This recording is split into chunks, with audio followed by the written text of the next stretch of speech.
Welcome to W050, Women Over 50 Embody Wisdom and Wellness. I sure hope we do. My name is Corinne, and I'm here with my BFF, Eddie. And today, our topic on W050 is the Queen of the Fretboard, Ellen Britton. We have a guest today, Eddie. We have a guest. Our dear friend Ellen. She's our guitar player, teacher. She's our guitar teacher. Yes. Yeah, she was your teacher longer than my teacher. Well, she's an amazing woman over 50 is what she is. And I even can't if believe she's turning can you be 70? I know.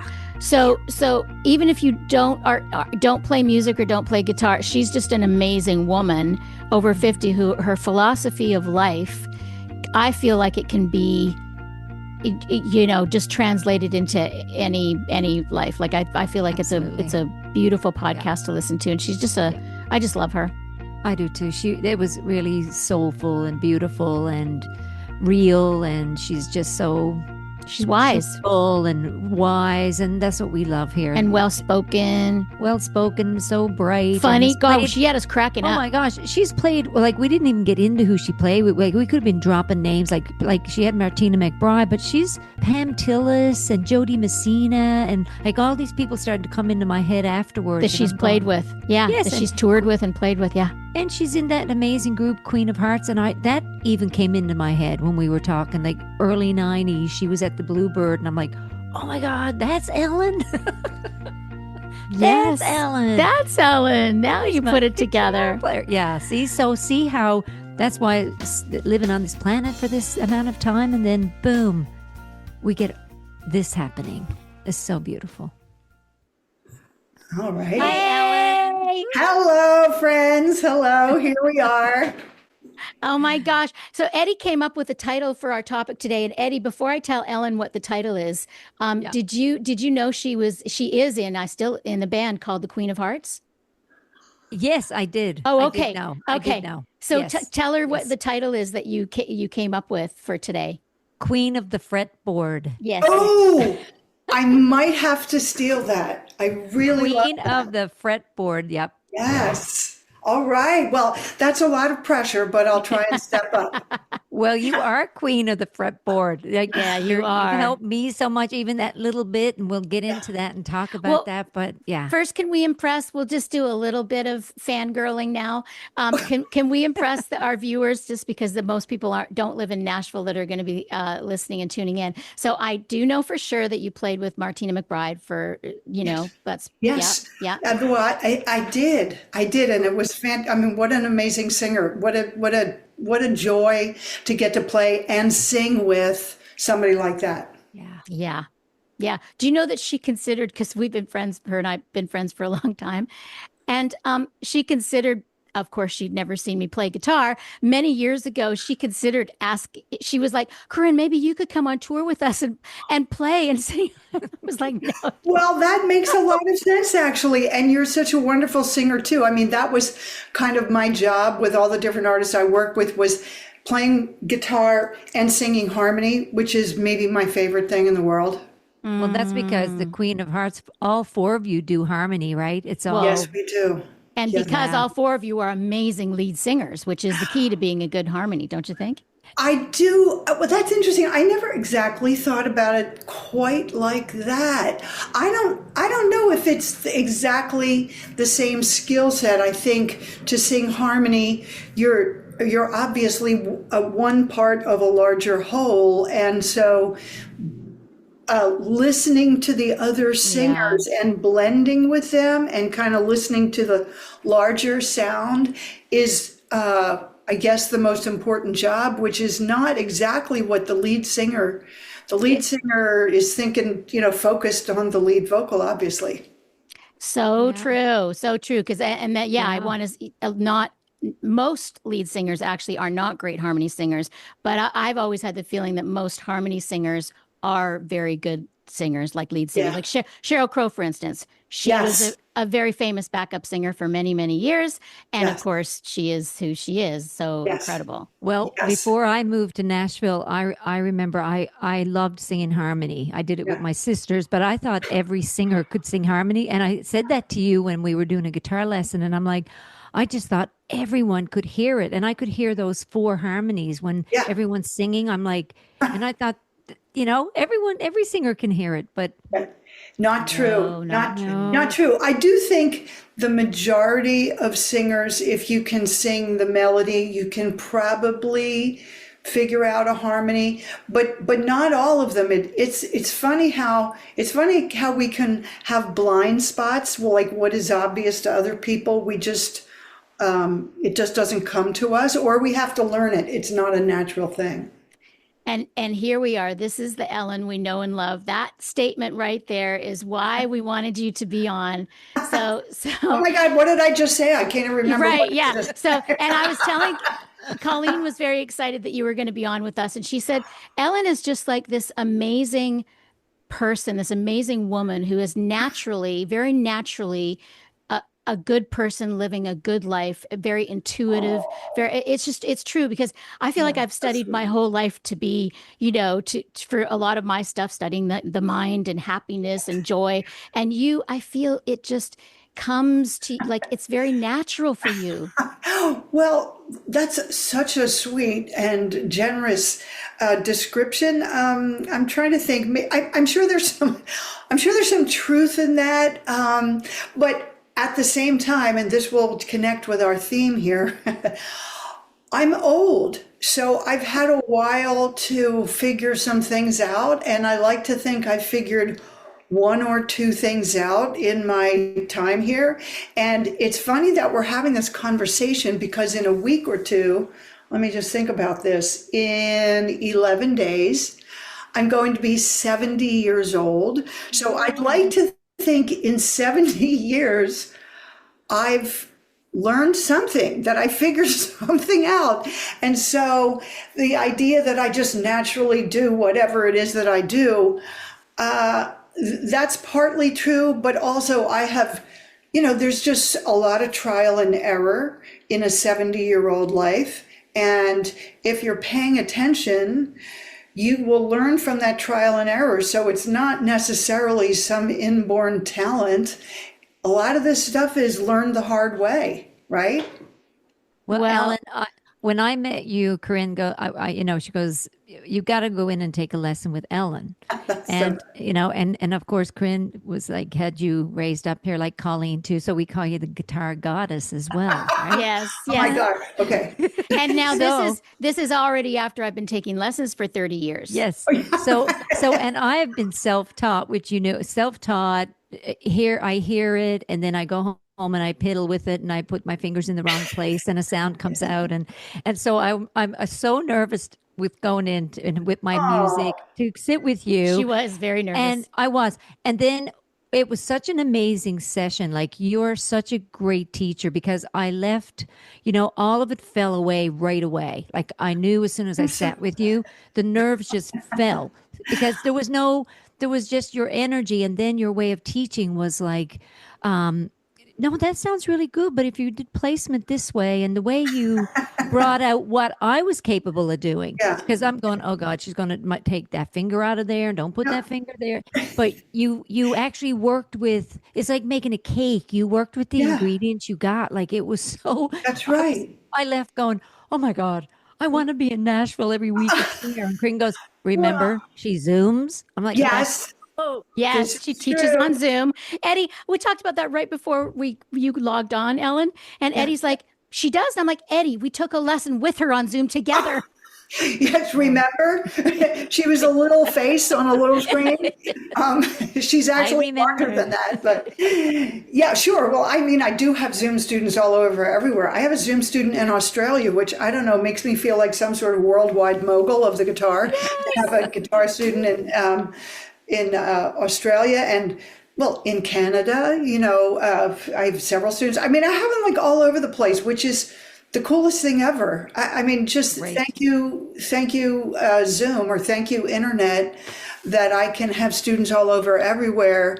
And it's funny how you can get used to, there's nothing like being in person in a room with somebody. I don't think we'll ever stop preferring to Yes. actually be together in person. But Zoom is a pretty close second, and it kind of makes the whole world possible, So I'm very, very happy that we have that option. Yeah.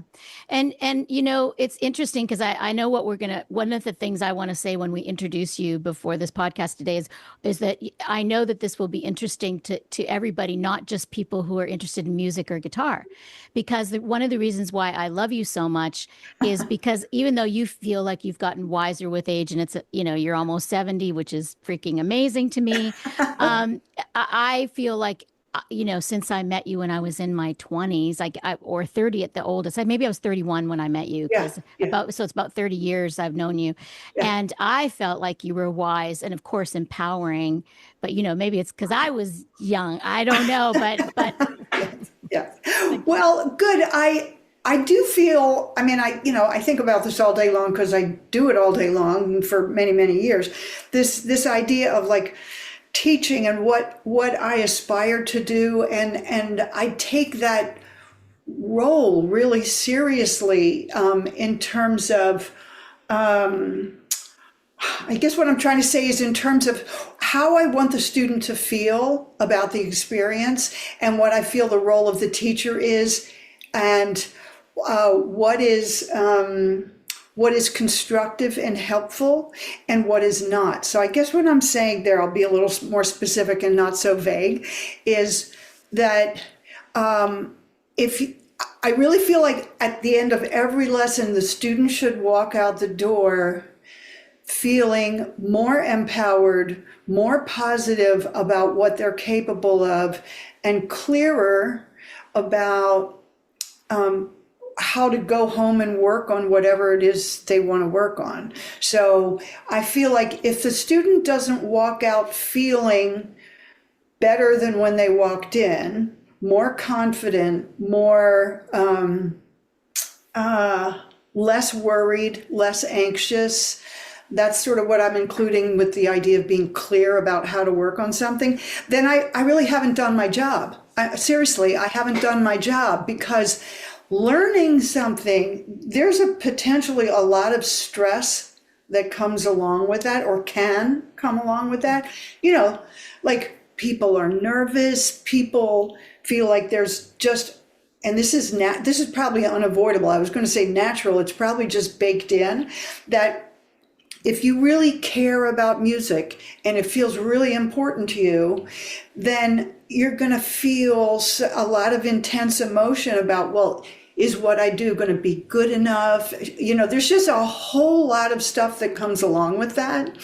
And so I try to be sensitive to the vulnerability of the student in the lesson, and try and support people in being that position. First of all, when any of us tries something new, we're stepping outside, by definition, outside of our comfort zone, and we're doing it in front of somebody, and we are making ourselves vulnerable.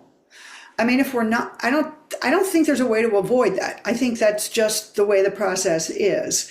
And so I try to be positive, not in a bullshit kind of way, because that's kind of insulting to everybody, but positive in the sense of reminding the person what their strengths are, because in that moment they're feeling they forgot about their strengths. They're like just very aware of like, oh, my fingers do this, and I know this doesn't sound good, and I have no idea about this other thing, and oh my God. I mean, there's just a lot to be self-conscious about. And so all that inner talk in our head about, oh, I'm not going to be good enough, she's going to criticize me this way, and my fingers are weak, and how come this sounds crappy, and whatever. All that blah, blah, blah is, even if some of it is to some extent true, it's still a distorted perception of yourself, because in that moment you've forgotten, or you're just not thinking about all the things that you can do.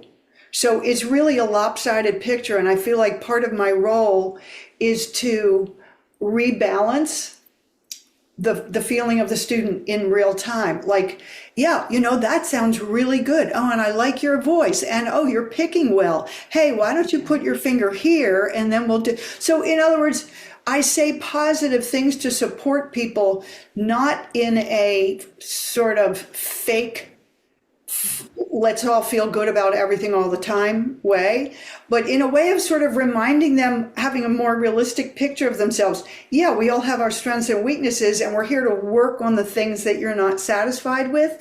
But let's take that foundation of confidence that we should feel in the things that we're doing well and build on it. I don't know. Did any of that make sense?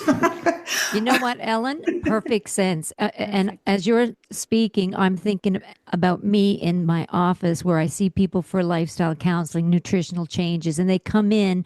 Some don't want to talk about dairy or gluten or sugar. They want to do the emotional piece. And you take what is coming at you and what you have to work with. And yeah, if you don't shit on somebody because they're like, you're still eating sugar, like, Right, or you can't get that little pinky on that cord. Right. Like, it's also applicable, isn't it? It's also Well, relevant. learning is learning. I mean, learning and all kinds of growing. And here's another thing. I'll bet you will agree with me on this. If you don't, I'm curious to hear what you have to say, but I'll bet it's all connected. So I feel like we all learn.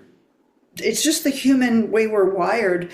We learn best when we are more relaxed and can open up and be receptive to whatever the challenge is at hand. And so kind of the first job is to set people at ease and create some sort of positive feeling. And there's all kinds of ways to do that.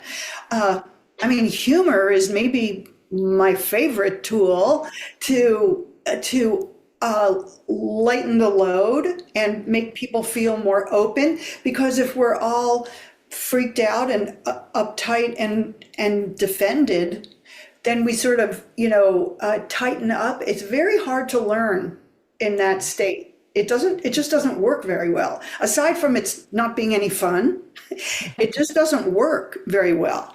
So the human brain, it's like that fear is kind of fighting against the learning. So just from a practical standpoint, it's like, well, if I thought that making my students afraid by criticizing them and hollering at them and rapping, if I thought that was going to work well, I guess we could debate whether that would be a good idea, but I don't think it even works well. No. Well, I don't. Seriously, I don't think I know anybody who has had piano lessons that had a good experience as a child. How is that possible? I have not heard that. Yeah, I have not heard that one time. I've taught like 84 million people who took piano lessons as children, and they all come in, and sadly, they all tell almost word for word the same story about how they hated and their piano teacher was a shrew and their mother made them practice and they quit as soon as they could, blah, blah, blah. I've never one time heard, not once, I've taught my whole life, have I heard somebody go in, yeah, I took piano lessons when I was little. I loved it. I practiced all the time. I learned so much. I thanked my mother several times for me, And I'm like, Never. Wow. Maybe somebody should reconsider that model, Yeah, really. And Really? I know from knowing you, I think your dad was also a guitar teacher. Is that right? Yes, I'm at least a second generation. There's musicians going way back, and probably some of them were teachers, but my dad for sure was a folk singer, kind of a little Philadelphia local version of Pete Seeger, sort of from that generation. So I grew up not just around playing guitar and music, but around teaching. And my dad, I sort of have my own style in a lot of ways, but he was a very joyful person in the way he would talk to his students and stuff. So there was a lot of like having fun and enjoyment was definitely like a thing that he tried to cultivate. Did he really encourage you to play music? Was he a big part of that? Yes. In fact, I would say, and he's been gone since 2010, but I think it was, to be honest with you, kind of a mixed or for me, the way I experienced it, it was kind of a mixed, complicated thing because he absolutely, well, let me show you. Hang on 1 second. I'm going to show you a little something from the, I don't know if this will translate onto Zoom. But Yes. Oh, sweet. Look at you, destined. so the funny thing is that there's a date on the back of this picture, and I'm not even 2 years old. So first of all, Wow. and this is actually not a guitar. This is a ukulele. It just looks like a guitar because I'm like a shrimp here. Yeah. I'm not too. But anyway, it's actually, in my opinion, way too soon to put a ukulele, put a stringed instrument in the hands of a 2 year. I'm not even 2 years old in this picture.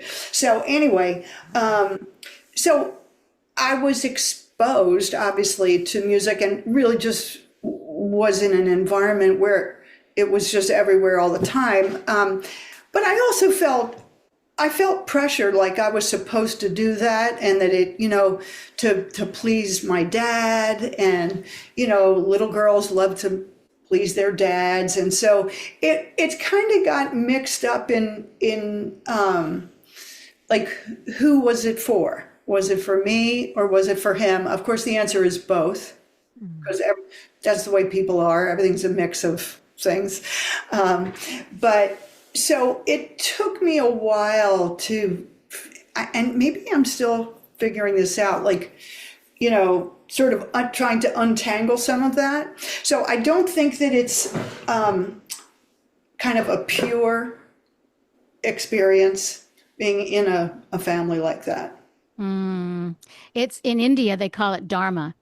When you are following in your family's footsteps of what's passed down to you. So if a shoemaker, his son will become a shoemaker as well, right? Wow. And it's a very natural thing that you say it's both, and that seems very natural because it's in your genes. It's natural for you, and you enjoyed it obviously, but then had to make peace with it and figure out what you wanted. Right? Is what I was hearing. Yeah. Yes, exactly right. Exactly right. And yeah, I don't know if it kind of has to be that way or if there was something about my dad's personality that made it that way. It's a little hard for me to be objective and have, a completely clear perspective on it. But it was something that I certainly thought a lot about when I became a parent. We have a son and a daughter who are now in their mid-30s and doing great and doing all sorts of cool things. They're both musical. Our son, who was the older, went to college and got for music and got a degree in jazz and was like an exceptionally talented musician and songwriter. And our daughter just decided to do it for fun. And what the joke because my husband's also a musician, the joke we always made about our daughter, or she made the joke actually, was that in our family, you rebel by not being a musician. That's hilarious.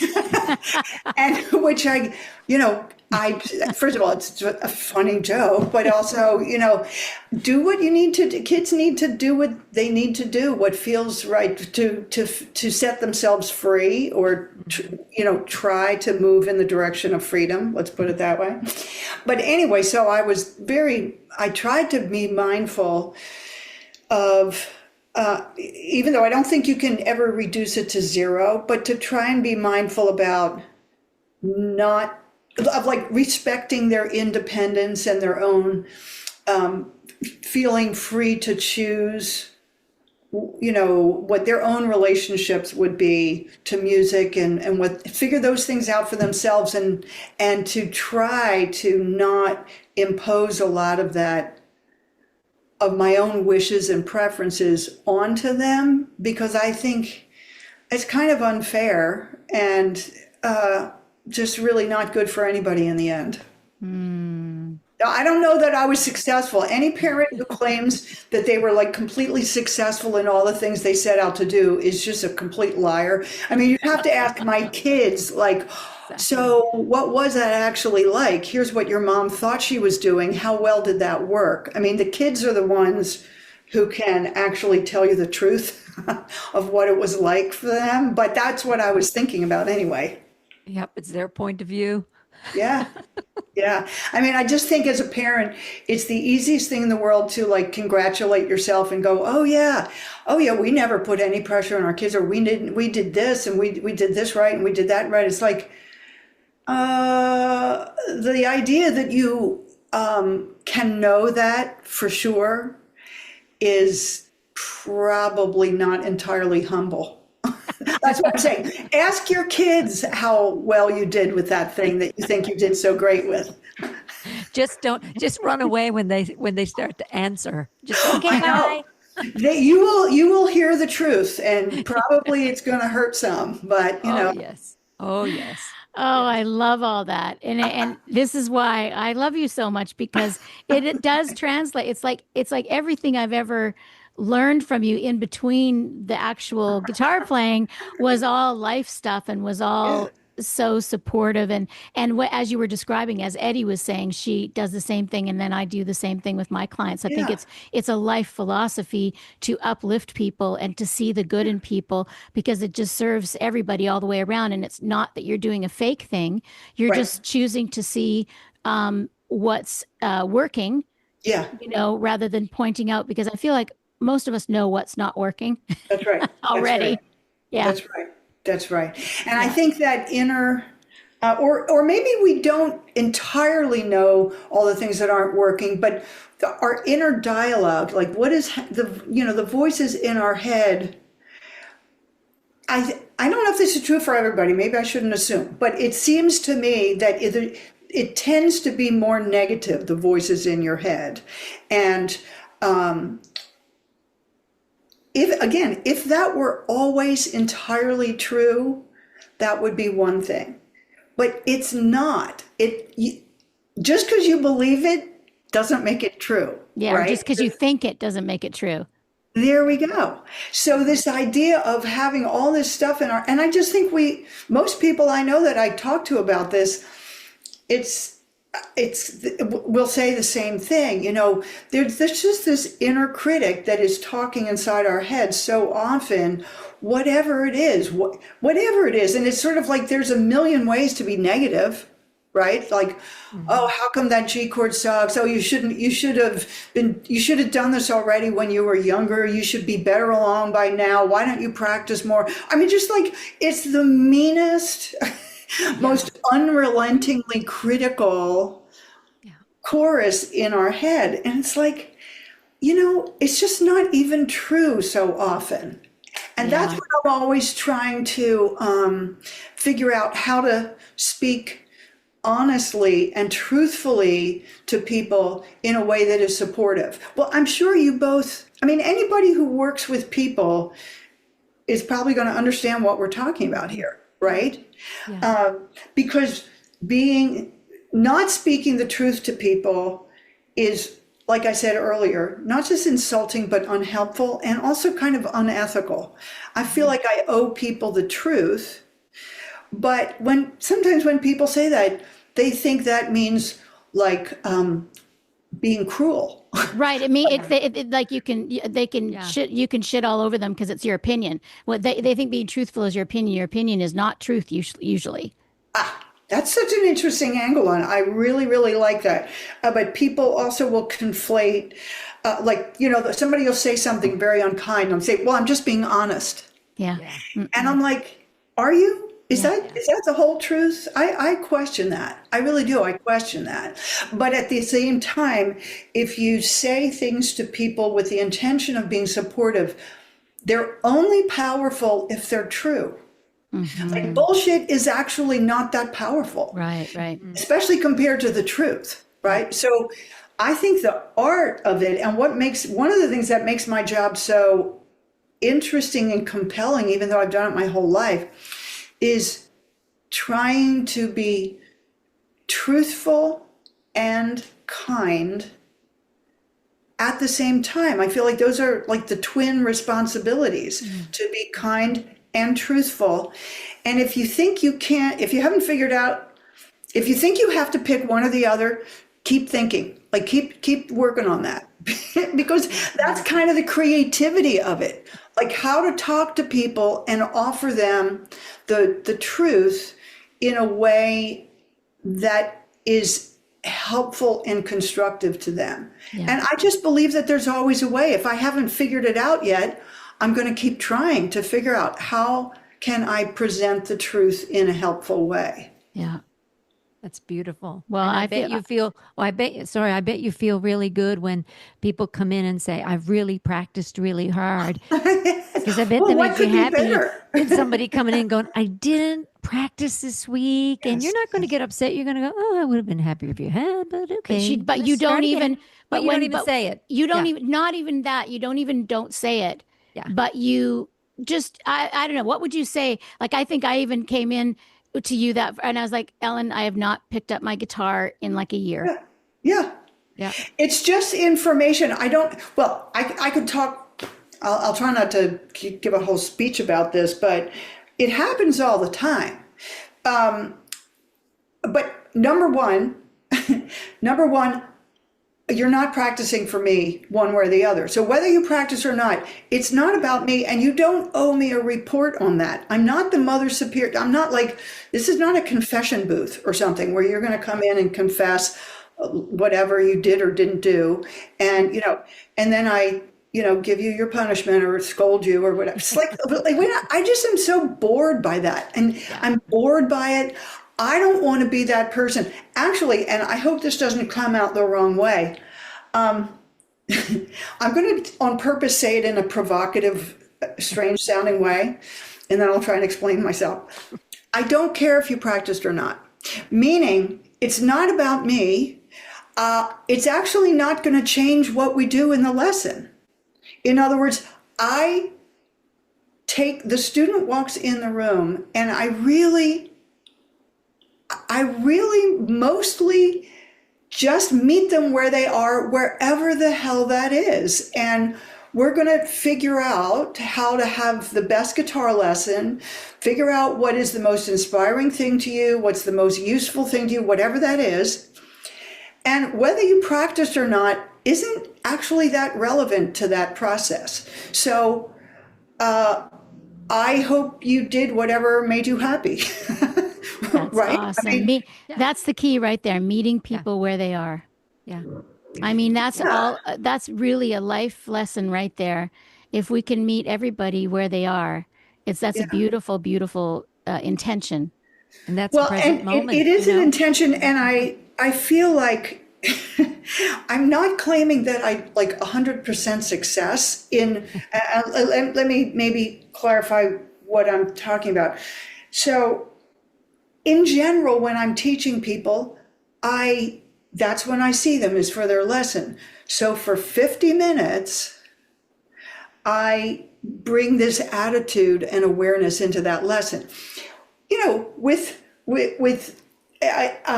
people in my family or my friends, or things get a lot more complicated. I'm not claiming, I can meet every human being where they are all day long, no matter what. It's like, okay, that's the preposterous claim to make. I mean, of course not. Okay.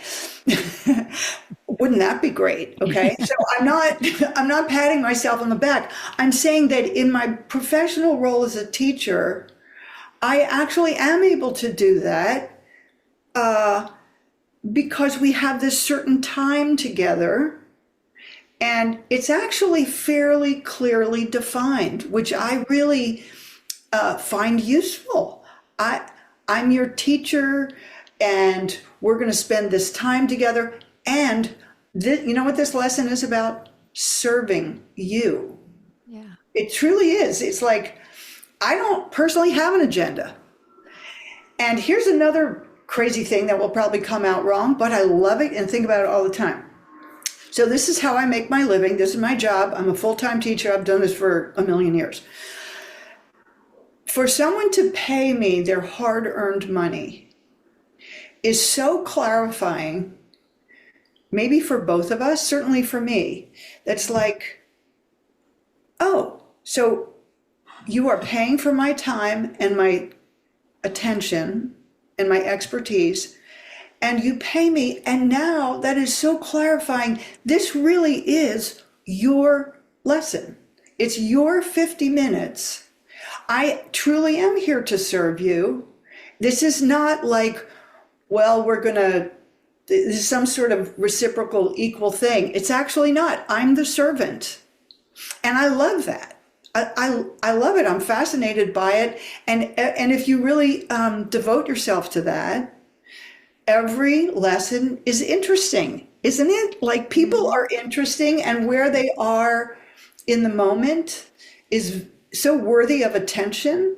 And don't you find it's where you are as well? Like, do you find like you're like as you've gotten older? Like I know I've everything shifts, right? Yes. Like, don't you find it shifted? Like your relationship with music, your patience, like yes. Yeah. No, I have. In fact, here's something that I found myself saying to a friend, and I was just discovering it as I was saying it. I've thought so much about, which is, again, I'm a second generation guitar teacher. I grew up around it, and I've been doing it just virtually my whole life. Like over 50 years I've been a teacher, which is crazy.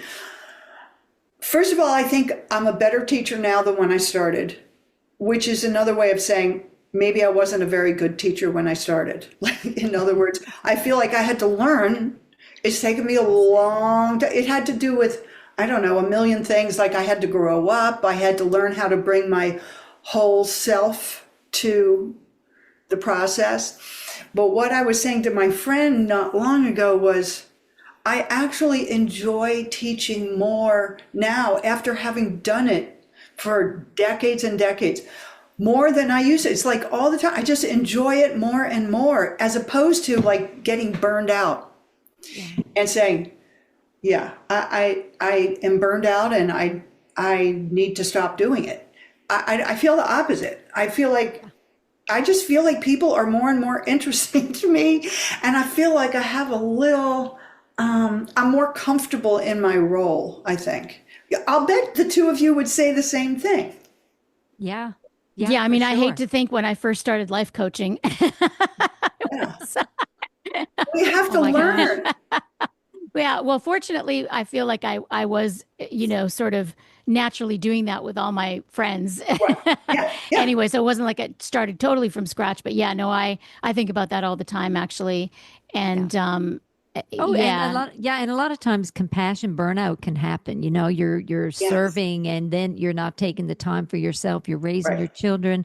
Right. We both have kids in their 30s, and you think back to how you are now to how you were then. Like, yes, of course. I'm such a different teacher, or and there's so much more coming at you. Like, I'm also wondering, you were a performer as well, like you were on stage, and do you still do that? And like, I think you should, because you're amazingly talented. And I hear from a lot of people who have gotten older that they don't do it anymore because they're like, the young ones are doing it and they can have the stage. But I love performing. Yeah, I do it. I don't do it as often, but it's not because I don't want to. I don't know. It's just the way it has evolved. But I am in this female vocal band called Queen of Hearts, and there's 4 of us. So I plus 3 other singer-songwriters, and we all sing our own original. So each of us, we take turns. So it's kind of like, I describe it as a cross between a round, which is a Nashville thing where you take turns singing songs. So it's a cross between a round and a band, because like I'll sing a song I wrote and the other 3 sing harmony and play. And then it's April's turn, and then it's Helen's turn, and then it's Susie's turn. And so we are a band, but there's not just one front person. Each of us takes a turn singing her own original song. So I don't know what, and by the way, we're all mature. I'll just say that 2 of us are 70 or turning 70, and the other 2 are 60 some, or in their early 60s. I can't remember, early 60s maybe, but like, none of us is a teeny bopper, and it's been, a long time. We're far, far beyond that. And so we are going to be, I don't know when this is going to air, but we're playing at the Bluebird Cafe, which is a really well-known songwriter club here in Nashville, in a couple weeks. And we're doing a couple of house concerts. in conjunction with the Bluebird. One funny thing about our band is that we don't all live in one place. 3 of us now live in Nashville, but one of the queens, April, lives in South Carolina. So we don't get to sing together whenever we want, because April has to come in from South Carolina, and it's not like around the corner or anything. So, I mean, that's one constraint on how often we can play, but I look forward to it so much. First of all, my dad was a performer, not just a teacher. He loved performing. That was his happy place. And I started performing when I don't remember. That's how young I must have been, just a tiny little kid. So I performed my whole life, and I just love performing. I love it. And I feel like I'm not really myself if I go for too long without doing it. So I'm really looking forward to these gigs coming up in a couple weeks. And also, as I said earlier, singing harmony, I think, is my favorite. It's like one of my top peak life experiences that I never get tired of. I just love it. I think it's fascinating. I think it's beautiful. I think it makes the world a better place for people to sing together. And it just fills me up, and I just don't get tired of it. I also just think musically, it's one of the primal experiences that we can have. First of all, singing, period, is like our bodies are made for it somehow. Mm-hmm. And then when you sing with other people, it's not like anything else, really. It's some sort of bonding experience. Mm-hmm. And that's why I just feel like the world needs as much of that as it can possibly get. And me too. Like, it's good for the world. It's good for us. It's good for the audience. It's just like, it's like a superpower. It's like sticking your finger into like some sort of electrical current, except it's good. Yeah, it's a universal. Music is a universal language. You feel it. Everyone feels it. And I bet I wish I was in Nashville to see you guys then, because back in the early '90s is when I lived in Nashville, and you guys used to be at the Bluebird a lot, and I think they used to sell out all the time when your group was there. So they're so lucky, like, you guys get to show up again, like, that people get to go, oh yay! Like I say, when I show up for something that I played 30 years ago, I'm like, yep, I'm still here, haven't stopped. I know, and I think because I'll now connect this with our theme about aging. That I think. Well, I live in Nashville and have lived here for 30 plus years. So Nashville is a fabulous place in a million ways, living in a music city and a creative community. It feels like, like everybody's a songwriter, everybody's a singer, everybody's a guitar player, everybody's, got music going on. And you forget that out there in the rest of the world, in Normalville or whatever, everyone is not, like, music is not the center of their life. It's not like that. Like my daughter, when she went to college in Pennsylvania, and she happened to mention in passing, I don't remember why, she was saying to her friends, yeah, my mom's in a band. And they were like, your mom is in a band? Like, that's the coolest thing. It's like, yeah, but see, in Nashville, everyone's in a band. Like, that's not special at all in Nashville. Everyone's like, yeah, you're in a band. Okay, whatever. Like, the plumber's in a band. Like, whatever. Everyone's like, that's just kind of a given. But out again in normal world, it's kind. I get the feeling that some people are like, wait, you're still in a band? Aren't you old? I'm like, yeah, why would I stop? I mean, I'm going to let the 20-year-olds have all the fun? I don't think so. Exactly. Why would I stop? I'm a musician. I was a musician when I was young. I was a musician later. Now I'm old. I'm a musician. It's like, why? There's no expiration date on it. In fact, quite the opposite, that you just bring more to it. Yeah. The older you are. Yeah, absolutely. I love that. That's so beautiful.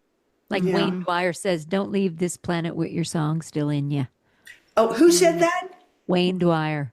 Dyer, sorry. I love that. Dwyer. Corinne laughs at me now because I say my words. I love. Yeah, I love, he love spells his getting name. older. Yeah, he spells his Dyer. name Dwyer. That's why she said it's Dwyer. It's Wayne Dwyer, Dyer. but it's yeah. Okay. You know, remember who he is? He passed. Yes. Wow. Yeah. So he was like I he say was like the words white wrong all the Deepak. time, and I don't mind. I lose car in the parking lot. I don't mind. Yeah, we were talking about that before Eddie lost the car in the parking lot earlier No. today. I was like, I just have to, we have to remember where it is. It's when the problem is if you forget what your car keys are for. Then then that's an issue. Yes, That's an that would issue. be an issue. Yeah, Yes. but I know what Still know what the car keys are for. We're not quite that old yet, Ed. Not yet. Not yet. Not yet. No, Oh my no. gosh, Ellen, I feel like we could have doubled this podcast. It could have, because you're just such a joy to speak to. In fact, the lessons always go by so fast because we always have, I want to catch up. I want to chat a little bit. So that was one of the reasons too. I was excited to speak with you because usually it's in our lesson, which I love, but it's nice to be able to chat. Yes, and of course, and it's fun well, first of all, thank you for asking me to share my thoughts about this. I mean, these are the things that, I think about all day long as I'm doing what I do, but I really appreciate the opportunity to talk about this stuff with people like yourselves who I'm sure can relate to all the things I'm saying. It's certainly not special to me. I don't even think the things I'm talking about are special to teaching music. I think they just have to do with working with people with anything. I mean, people are people, and learning is learning, and it's almost secondary what the subject matter is. It's more about how you're relating and supporting the process and the relationship between the teacher and the student, and what can be created out of that is secondary to, well, are we studying Greek, or are we studying guitar, or are we studying yoga, or are we studying or learning to cook? Anything. It's really remarkable how sort of universal these principles are. Yeah, absolutely beautiful. Thank you so much, Ellen. You're amazing. Okay. Thank you, Ellen. Well, thank you. I think Corinne and I should Zoom and learn some more tunes soon. I'm ready. I am here doing my thing. So I'm ready anytime. Mm-hmm. It's great to see you, and you look awesome, and I love this conversation. Loved it. Thank you.